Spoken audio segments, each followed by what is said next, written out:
Bom dia a todos. É um prazer estar aqui mais uma vez falando com o setor.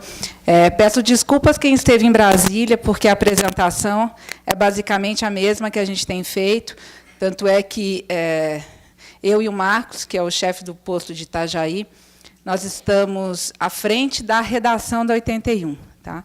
Não é uma escrita fácil.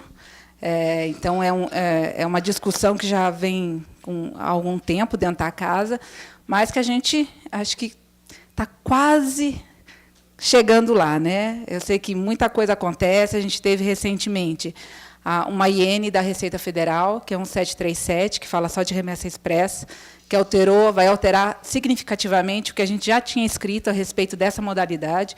Então, agora entra remessa expressa e remessa postal. Então, boa parte do trabalho que a gente já tinha feito, nós vamos ter que revisar. Na questão do Siscomex, com a questão do portal único, com as novas diretrizes, a consulta pública, muitos conceitos serão alterados. Vocês vão ver na apresentação que a gente fala muito aqui em licença de importação. E pela nova tratativa que a Receita Federal está dando para a questão da importação, na questão do Siscomex, é que a licença de importação ela vai deixar de existir. Então, é um outro sistema. A própria questão da inspeção, ele vai criar uma janela de inspeção, onde os órgãos vão ter que fazer uma agenda única. Então, isso requer, além do planejamento, a própria questão da parametrização, que vai ser muito importante na questão da evolução da nossa análise em LI, hoje LI. Né? Então, vamos lá? Só para contextualizar, desde que a 81... Eu já falo que a 81, um mês após que ela foi publicada, eu já achava que ela tinha que ser revisada. Né? No mês seguinte, a gente já percebeu várias coisas, assim, meu Deus, como isso apareceu. Mas estão lá até hoje, são 10 anos de 81, e, nesse meio tempo, a gente teve várias RDCs, né? No meio que vieram alterando o texto da 81, ou incluindo, a mais recente é a 172, que é de pesquisa científica e pesquisa envolvendo seres humanos, uma outra, uma definição que até então nem existia na 81, que é pesquisa envolvendo seres humanos. Quem importa muito o diagnóstico in vitro, muitas vezes está importando na questão da pesquisa, e entra no código de assunto do 5.5, e a gente nunca teve essa clareza na distinção dos produtos. Né? Isso sempre foi uma questão muito polêmica, até entre os anuentes, porque fica muito difícil a gente entender aquilo que era pesquisa, aquilo que era IVD, pode IVD na pesquisa. Então, toda essa discussão foi feita recentemente com o pessoal mesmo da GVIT. Então, a gente evolui para uma definição mais concreta do que realmente a gente necessita para cada importação. Então, a proposta da revisão da norma, ela já foi vista várias vezes na casa. Meus colegas aqui, eu acho que eu mesmo já participei de uns 3 grupos de revisão da 81. Né? Então, e agora, finalmente, ela está incluída na agenda regulatória 2015-2016, para que a gente consiga inverter não, né? Realmente implementar a questão da revisão. Por favor.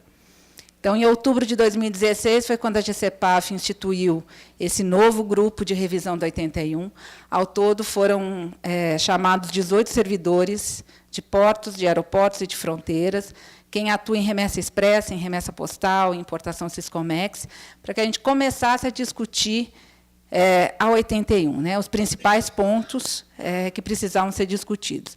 Inicialmente, até por uma questão de divisão de trabalho, porque, como o Marcos disse, é uma das RDCs mais complexas que a casa tem hoje, essa RDC de importação. Então, ela foi dividida em 2 grupos, um que só discutiu a importação Siscomex e um que discutiu importação remessa expressa, postal, bagagem acompanhada e exportação remessa expressa. Né? Até então, a exportação de remessa ela nem estava contemplada na norma. Né? Mas, como até o Cristiano colocou aqui, uma das competências da Anvisa é anuir na importação e exportação. E, até então, a gente não tinha, não tem ainda, né? Só com essa nova aqui, a gente vai ter alguma coisa regulando em relação à exportação. Mas eu deixo claro que a exportação que a gente fala aqui é aquela exportação de material biológico humano, que é o que a gente hoje tem como fazer o controle da exportação. E hoje também, que não é a questão aqui desse setor, mas é a exportação de produtos controlados, a portaria 344. São as duas categorias de produtos, por assim dizer, que a gente ainda faz anuência, que a gente faz anuência hoje na exportação. Então, os principais pontos a serem considerados, e a grande reclamação de todos os setores, e também nosso, né? Os postos também, os anuentes, os servidores de PAF, que, em relação aos documentos a serem apresentados, a vinculação da ação de fiscalização ao risco sanitário associado à classe de produtos e à empresa. Então, aqui a gente começa a falar, pela primeira vez na norma, na relação de risco sanitário, né? Associar o risco a produto e finalidade, e, claro, o histórico da empresa. E a consolidação em uma única RDC dos procedimentos que envolvem tanto a importação quanto a exportação. Hoje, a gente tem a RDC 13, que fala de feiras e eventos, que também o setor aqui conhece bastante, né? A RDC 28, a gente tem uma questão, porque a questão da pessoa física, quando a gente tem importação de material de uso médico por pessoa física, também tem um impacto muito grande, houve uma alteração.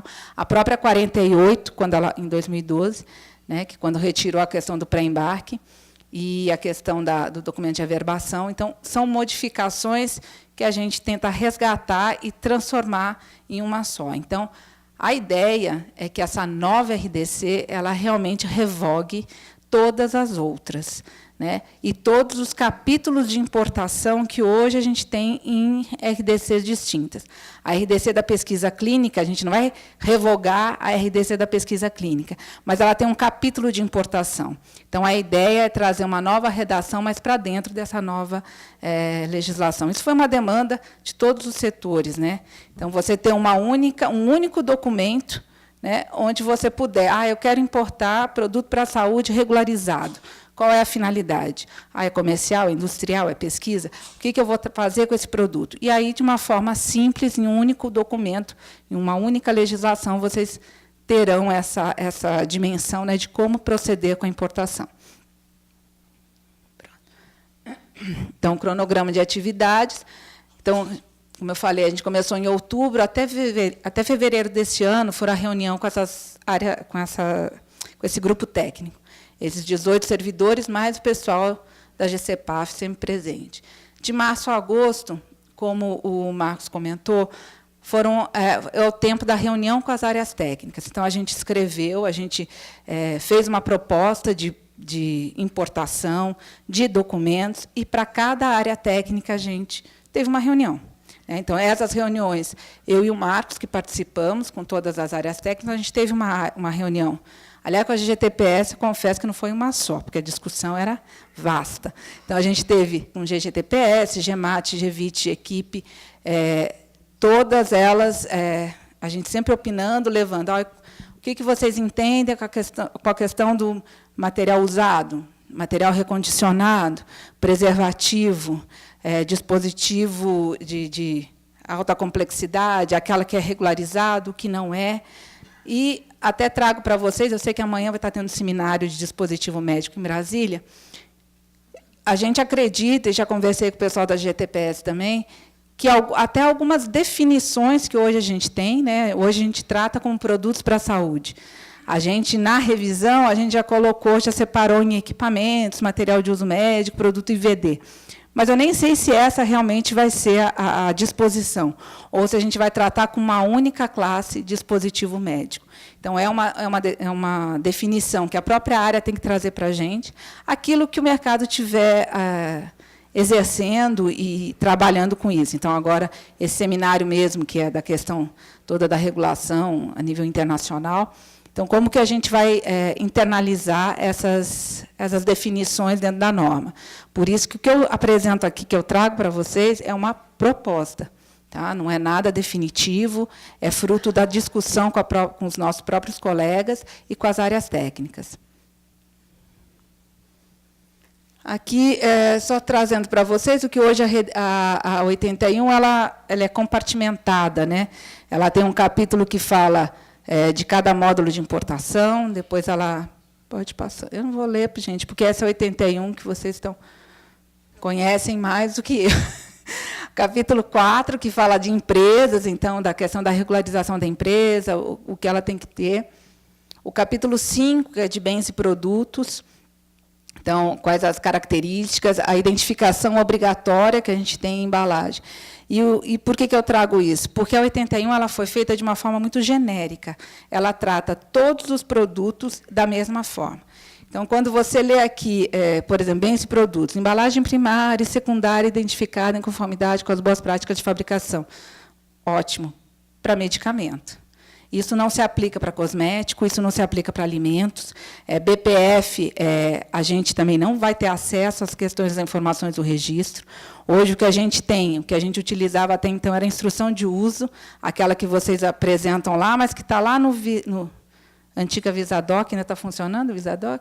Nem sei. Mas, enfim, era um tipo de uma informação que a gente nem sabia se aquilo ali se baseava naquela instrução de uso, que às vezes até a própria empresa já tinha protocolado uma alteração e nós não tínhamos acesso, porque ficava vinculado realmente à questão do registro.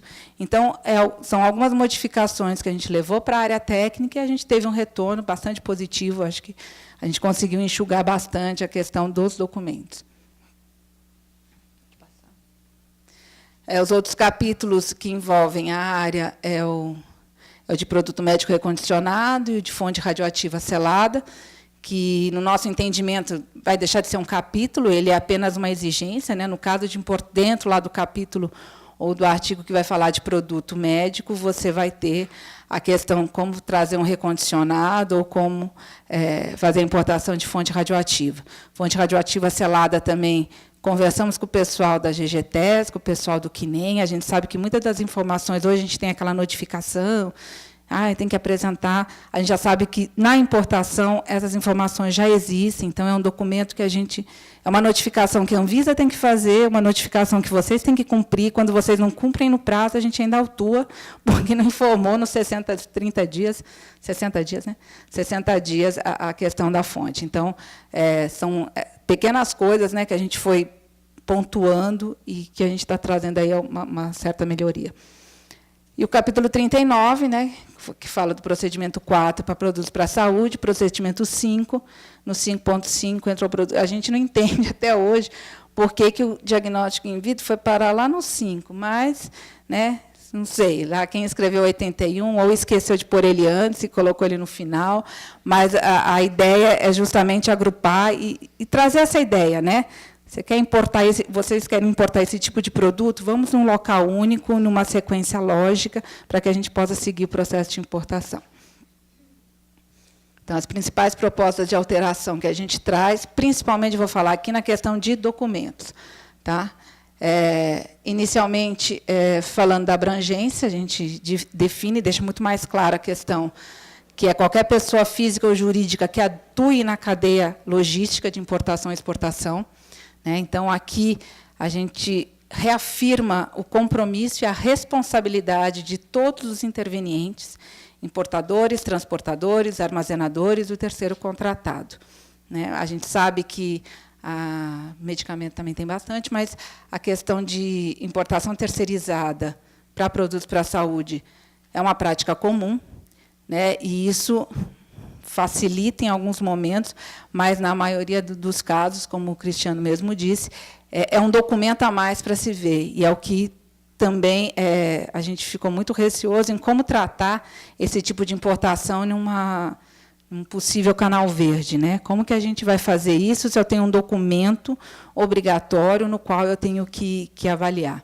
A saída é realmente que cada importador, no seu próprio cadastro, ele já tenha lá um campo específico onde ele coloca, olha, o CNPJ tal, tal e tal pode trazer esses produtos da minha empresa, no qual eu sou detentor. Essa é a melhor solução, mas é uma questão de sistema. Sistema é algo que a gente não consegue contar e não tem uma celeridade que a gente gostaria. Então, mas a gente caminha para isso, essa ideia já foi levada. Como a gente agora está desenvolvendo a questão do peticionamento eletrônico, do formulário, não é algo que a gente vai conseguir nesse primeiro momento, mas o Cristiano, a GCPAF, já trabalha com essa possibilidade de incluir essa informação no cadastro. Tá? E aí a gente traz para dentro da norma a questão da avaliação de risco. Esses são apenas alguns dos parâmetros que a gente coloca aqui na relação de parametrização, ou seja, o que é parametrização? É utilizar certos parâmetros ou critérios para selecionar um tipo de carga ou não para avaliação da Anvisa. E a gente traz aqui como a classe do produto, finalidade da importação, condição de armazenagem, histórico de conformidade ou não conformidade, contexto epidemiológico, informação de monitoramento pós-mercado e resultados de análises laboratoriais, fiscais ou de controle. Boa parte desses dados a gente vai conseguir com o peticionamento, com o formulário eletrônico. Então, a partir do momento que vocês começarem a preencher o formulário eletrônico e a gente for deferindo, indeferindo, colocando em exigência, a gente vai conseguir aí ter um critério ou um score, como a gente fala, de cada tipo de importação. No início, a ideia, claro, é que isso seja forma de sistema, então a gente vai pontuando as empresas ou os produtos, e dessa forma a gente consegue parametrizar nos possíveis canais verde. A gente não mudou cor, tá? Aí a gente teve tanta ideia de cor, gente, ia ser um arco-íris. Mas não vamos inventar a roda, não. São 3. É verde, amarelo e vermelho. Entendeu? Então, o verde é aquele de análise automática, ou aquele que não sofreria nem análise documental, nem inspeção física. O canal amarelo, análise documental, e o canal vermelho, análise documental e inspeção física. Cinza, não. Para de criar cor, você. O que você quer, o cinza? O cinza da Receita. Você quer que eu coloque o cinza, eu coloco. Eu ponho lá. A exigência do setor, anota aí, Karina, exigência do setor, canal cinza. Mas o que a gente, tenta é justamente trazer esse conceito do que avaliar, né? O que a gente quer realmente ver, qual é o risco que a gente quer mitigar, né? Eu preciso inspecionar todos os produtos sujeitos à vigilância sanitária? Não. A gente tem essa questão. Todo produto vai estar associado, claro, pelas regras do decreto aduaneiro, à questão do NCM. Então, pode até cair para a Anvisa. Então, é a Anvisa que tem que criar os critérios daquilo que ela determinar, né, ou entender como realmente de risco alto, médio ou baixo. Tá? Então, esse é o critério que a gente traz. E aí, nessa questão que o Marcos e o Cristiano colocaram aqui, em relação a essa RTC Tesoura, né, nome carinhosamente apelidado, né, por nós, que é uma nova tarefa. Não é que a gente parou com a 81, né? Na realidade, a gente já está com a 81 um pouquinho avançado, e a gente recebeu essa incumbência de fazer uma RDC intermediária. Por quê? Todo o capítulo da 81 ele fala em algo assim: o deferimento, a análise ocorrerá no local de desembaraço aduaneiro. Essa é uma prática que não é mais viável com o teletrabalho, com a questão da distribuição automática. Então, a gente vai precisar realmente harmonizar e retirar esse tipo de conceito. Outro, a questão da apresentação da AF ou da AE das empresas. A gente tem lá um decreto que fala que a gente não pode ficar pedindo documento que a gente mesmo emite. Então, a gente também está contra um decreto. Então, a gente também tem que melhorar e lapidar esse texto. Então, quando a gente fala tesoura, é exatamente isso, é tirar da RDC esses documentos que hoje não tem razão de ser, que se explicavam e eram necessários numa análise meramente manual, num protocolo e numa análise manual. Hoje, não mais. A questão da apresentação da GRU. Não precisa apresentar a GRU. Se você gerar um processo de importação, você já está com a sua GRU paga e compensada e tal. Então, são alguns detalhes que a gente precisa fazer. E, com isso, né, vai passar pela Procuradoria ainda, tá? Porque isso é uma inclusão. Né? A 81 não fala nada em relação a canais de seleção de carga. Então, é uma inclusão que a gente vai trazer para o texto hoje da 81. Acredito que a gente não vai ter muito problema, porque a gente realmente vai justificar a questão que hoje a questão da seleção ela é possível justamente devido ao processo ser eletrônico, né? Antes a gente não tinha isso, por isso que antes a gente não conseguiu colocar isso na norma, porque a gente não tinha mecanismo, né? A gente não tinha como comprovar que haveria essa seleção de cargas. Então, é isso que a gente vai trazer para essa RDC intermediária. A ideia dessa RDC é que, como ela vai ser apenas um ajuste da RDC da 81, ela não tenha muito problema em passar nos canais, porque é todo um canal, um trâmite, né, legislativo aí que a gente tem que passar dentro da casa para aprovar uma nova RDC.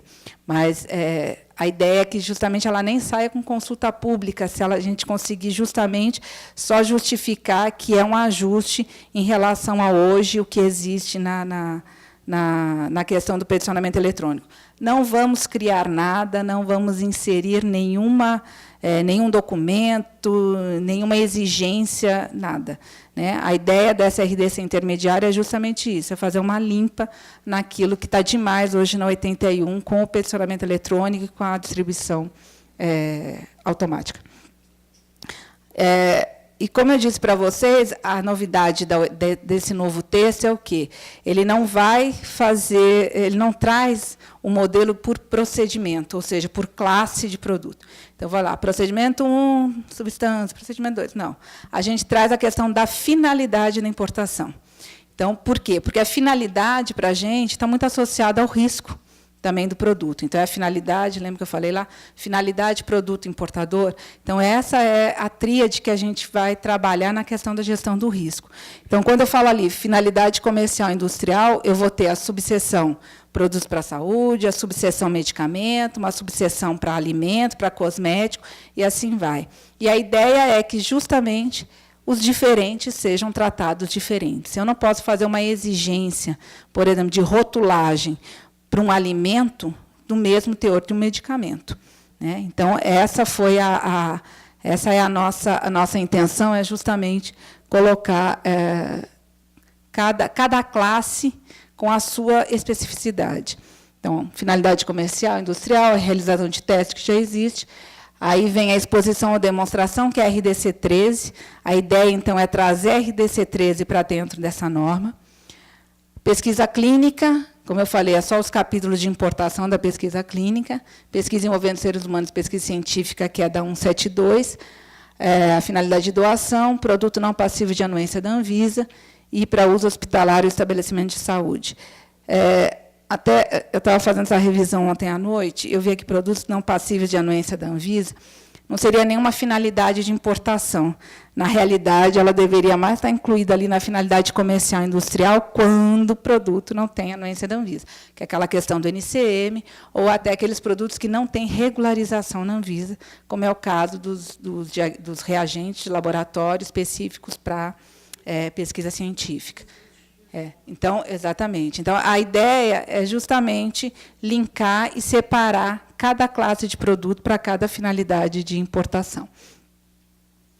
Aí a gente tem mais um capítulo, que seria a importação de células e tecidos, a questão da importação de material biológico humano e a questão do produto retornado. Isso já existe no 81, mas aí tem a previsão aí de capítulos. Então, o que a gente tem hoje em relação à RDC 81? A gente não tem uma definição entre requisito e documento a apresentar. Tudo você tem que apresentar. Apresentar tudo que está certo, e aí vocês colocam o termo de responsabilidade do 21, do 28. Por falta de documentos, vocês colocam quase todos, né? E isso, assim, é complicado, porque, às vezes, a gente não entende qual é a finalidade. Afinal, é para teste, é para pesquisa, o que é? Então, na tentativa de acertar, de colocar o documento certo, muitas vezes cai em exigência, porque a gente não entende qual é a finalidade da importação. Então, hoje, a gente... eu falei lá de requisito. Requisito, a gente está chamando toda aquela condição necessária para a importação. Ou seja, hoje, o que eu preciso para importar? Obrigatoriamente, eu preciso ter uma LI, obrigatoriamente, eu preciso estar regularizado na Anvisa com AF, obrigatoriamente, eu preciso pagar a GRU, né? E o meu recinto tem que ter AF também. Então, são requisitos, são aquelas condições necessárias para iniciar um processo de importação. Você não precisa me comprovar que você tem tudo isso, porque, se você não tiver isso, você não consegue nem iniciar o processo. E aí vem todos os documentos. Na questão do produtos para a saúde, quando caiu o pré-embarque com a RDC 48, todos os documentos do pré viraram requisitos de pós, né? Então, o número de documentos aumentou significativamente, e aí confundiu, e assim, todo mundo incorporou aquilo e ficou tudo bem, se não apresenta, a gente faz exigência e tal. E a questão da importação, desculpa, da rotulagem, o que a gente tem de rotulagem? É esse capítulo 15 aí, que é a rotulagem de tudo. Alimento, cosmético, todo mundo tem que apresentar isso aí. É passível para todas as classes de produtos? Não. Mais uma vez, alimento, cosmético, saneante, não tem como eu ter tudo isso. Cosmético, por exemplo, eu nunca vou ter a data de fabricação. Não tem nem a data de validade, que dirá a data de fabricação. Então, assim, é um problema muito sério. E a gente fica ali, eu quero a validade, eu quero a validade. Por quê? Porque a RDC ela exige, ela tem um capítulo específico que fala sobre isso, né? Então, esse também é um grande entrave que a gente tem na importação em relação à rotulagem.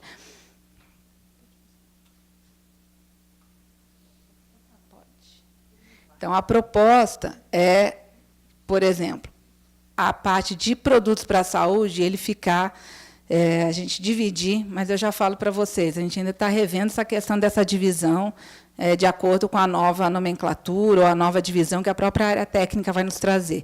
Esse é o documento que a gente discutiu em fevereiro, até fevereiro desse ano. Muita coisa aconteceu de lá para cá. Então, o requisito, ou seja, não se preocupem com isso, porque sem isso você não vai conseguir importar mesmo, que a licença de importação, consta que a licença de importação com o portal único não vai existir mais. O peticionamento eletrônico de importação hoje existe, hoje ele está aí, o formulário está, mas lá no final de 2018, quando entrar o portal único, a gente deixa de ter o Siscomex, a gente passa para uma outra plataforma, que é o LPCO, e a gente não sabe como é que vai ser essa integração do DataVisa com o novo sistema.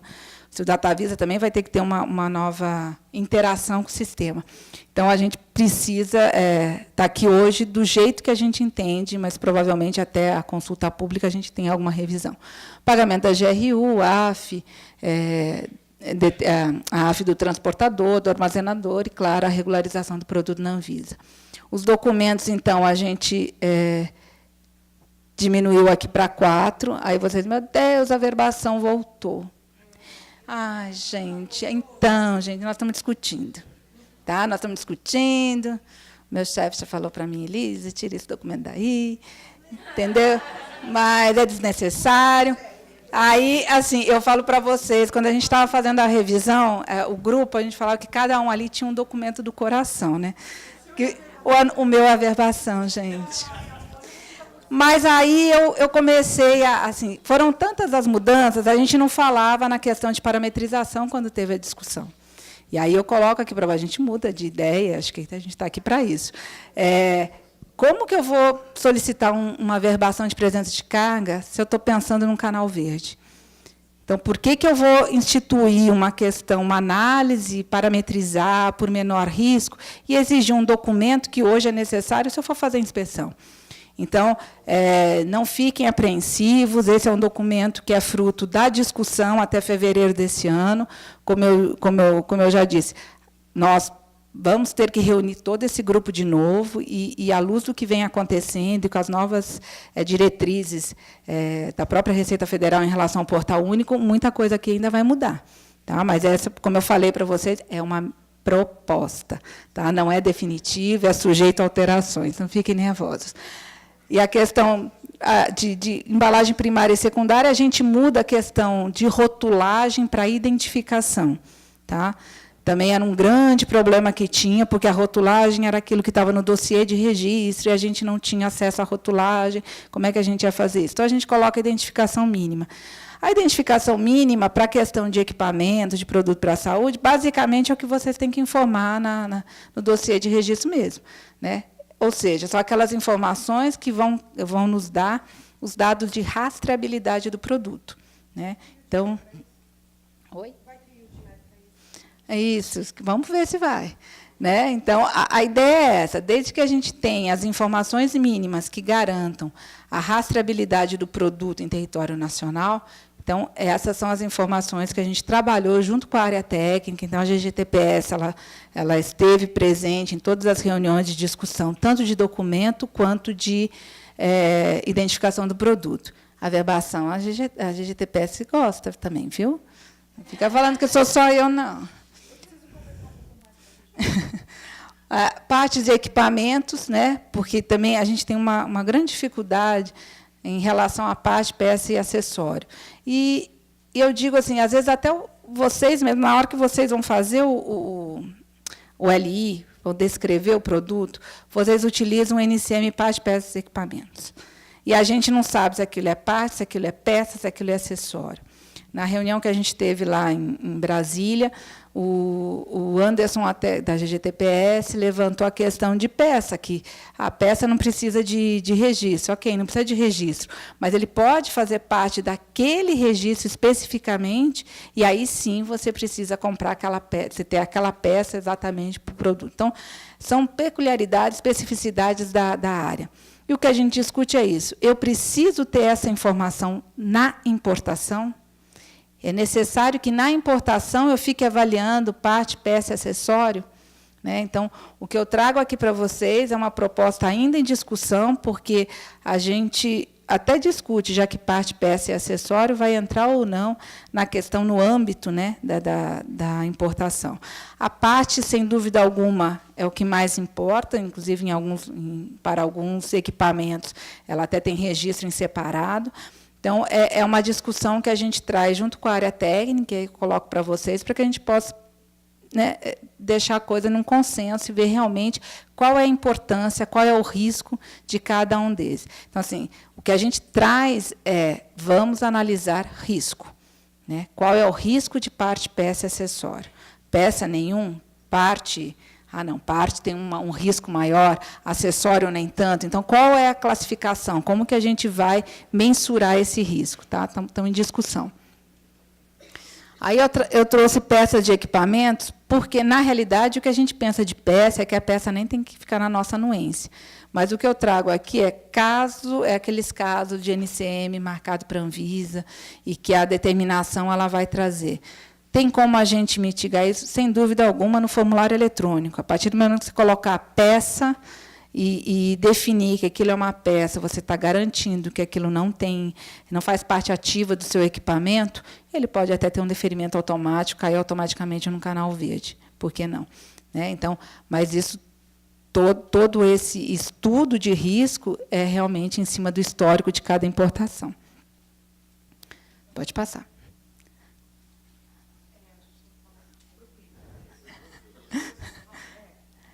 O material médico hospitalar, que também não é uma subclasse, eu acho que está faltando aqui, porque a gente tem material médico, hospitalar, odontológico, então definir aqui melhor essa subclasse.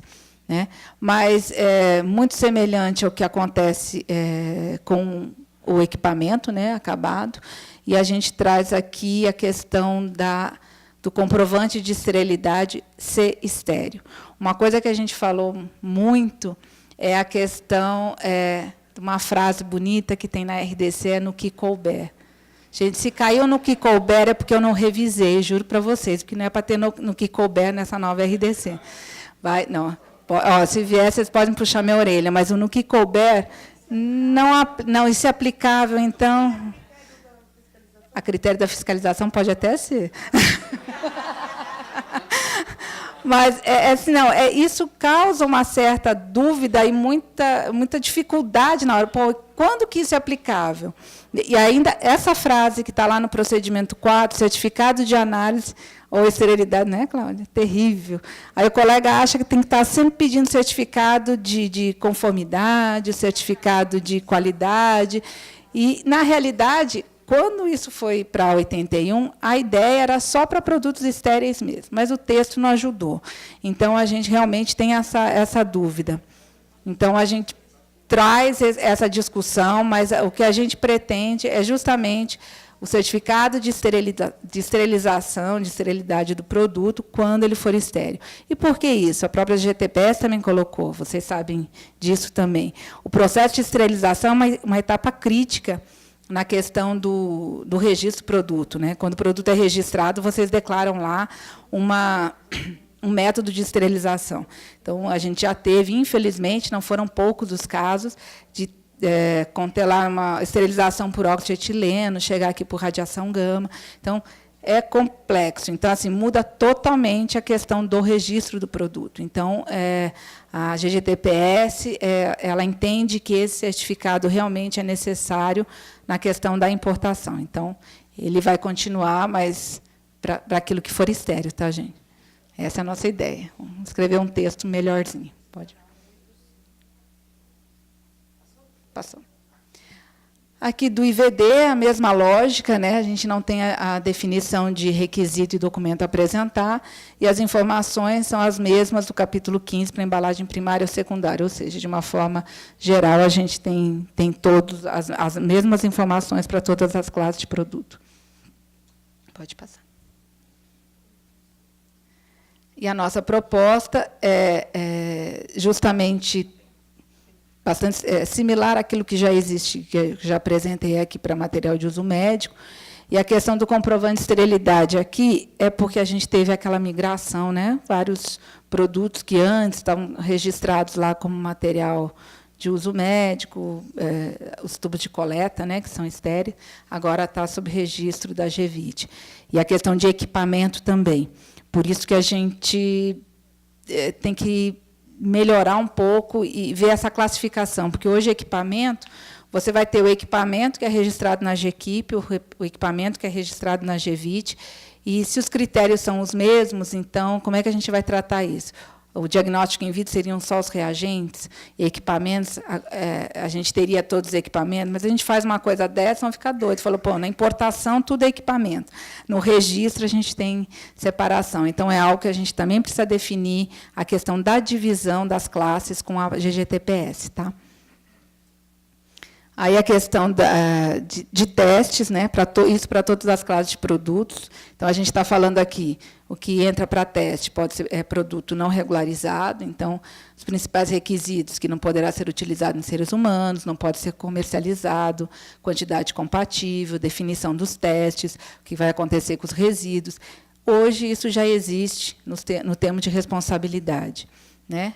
E esse termo de responsabilidade, vejo que é a primeira vez que ele aparece, então, eu acho que quando a gente fez um levantamento, acho que são 7 ou 8 termos de responsabilidade hoje na RDC 81. O que a gente está reduzindo para 2, para aqueles que a gente não consegue tirar mesmo. Tá? Porque a gente hoje não tem como ter essa informação de forma sistêmica. Se a gente tiver uma situação onde a gente pode avaliar esse termo, que você consiga preencher essas informações sem apresentação do termo, é claro que a gente também vai tirar. Né? Então, assim como a questão do detentor da regularização, a autorização, né, a DDR, é a mesma questão do termo de responsabilidade. Então, a gente tem que fazer a previsão do termo, né, mas a gente trabalha também para tentar colocá-lo de forma sistemática. Tá? Então, de documento de obrigatório seria esse termo de responsabilidade, e o que a gente promete é deixar na própria 81, não ter nota técnica, não ter conforme informações do site, a gente deixar na norma realmente quais são as informações necessárias para seguir com essa importação.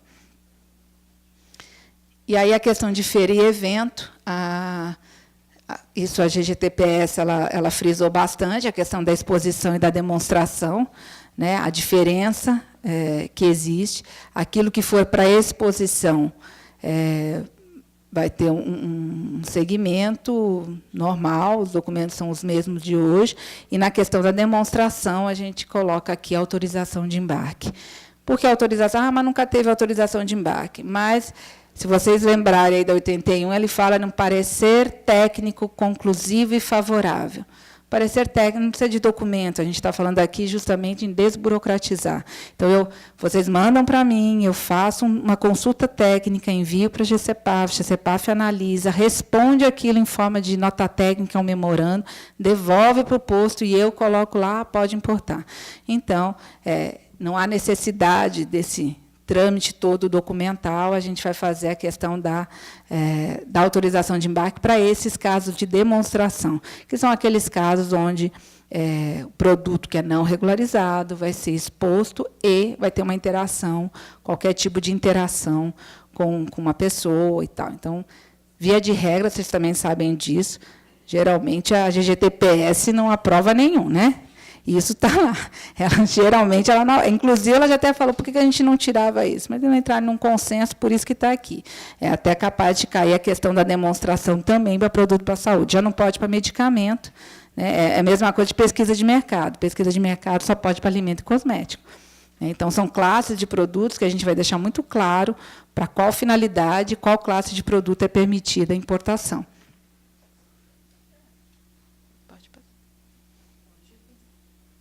Essa é a última.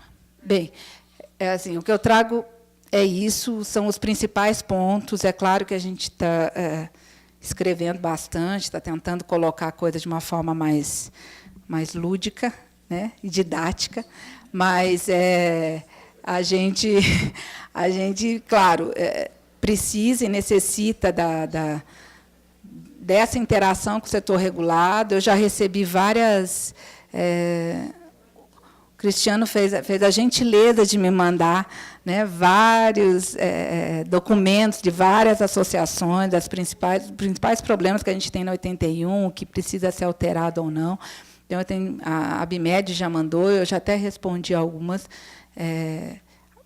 Eu acho que o principal, que pelo menos eu lembro dos documentos, foi em relação aos documentos a apresentar. Eu acho que essa é a grande reclamação, a questão de declaração de lote, a questão de certificado, a questão de assinatura de RT, né, não se estava comentando.